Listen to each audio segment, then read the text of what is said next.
Hello everyone, my name is Walter Holcomb, and today I am going to be presenting a publication by J.C. Lowe et al. Titled Sleep Deprivation Increases the Formation of False Memory. As college students, I'm sure we have all had those late night cram sessions when sleep was just not an option. But if your experiences were anything like mine, we just end up paying for it with a crummy grade and a caffeine crash. So we all know that the effects of adequate sleep are essential to optimize memory processes. However, there has been little study on how inadequate sleep affects the formation of false memory. There are two paradigms widely used in laboratory settings to induce false memory. The Dease-Roediger-McDermott paradigm tests false memory by presenting a participant with a list of semantically related words, and after a short time, the participants are asked to recall them amongst a set of dummy words. The misinformation paradigm is one that we're going to dive into in the coming slides because that is the paradigm employed in this study.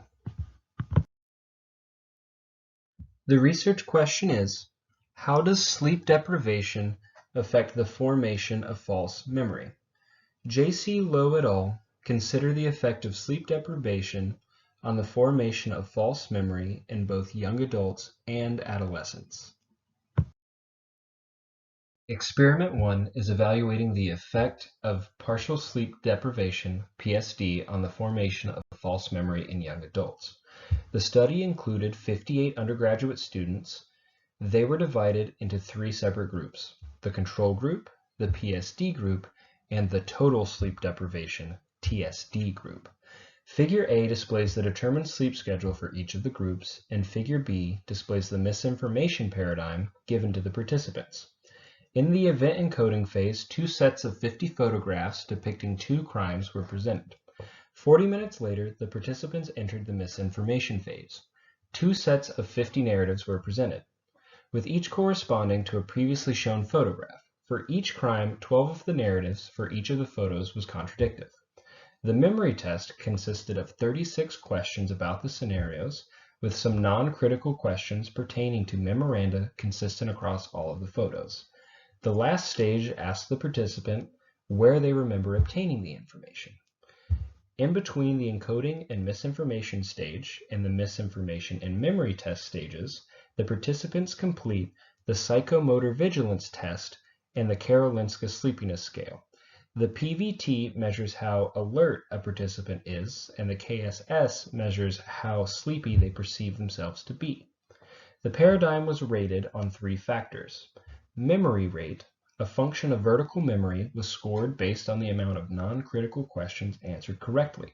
There were two measures for false memory, one being the amount of non-critical questions answered incorrectly, and the second being the amount of non-critical questions answered incorrectly and misattributing the source of misinformation as a photograph.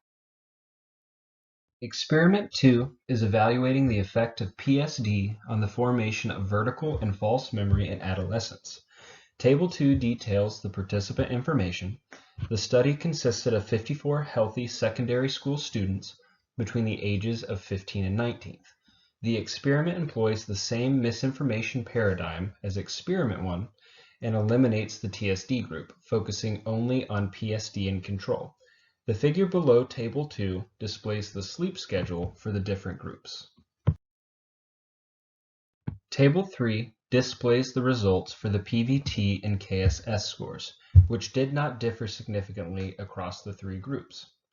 The three groups did not differ significantly in memory rate, suggesting that PSD and TSD do not affect vertical memory. The misinformation consistent response rate did increase from the control group to the PSD and TSD group. The PSD group showed more PVT lapses than the control group, revealing an impairing effect on attention, as well as a higher KSS score, indicating they perceived themselves as more tired. The control and PSD group did not differ significantly in memory rate, suggesting no effect on vertical memory. The misinformation constant was significantly higher in the PSD group than the control.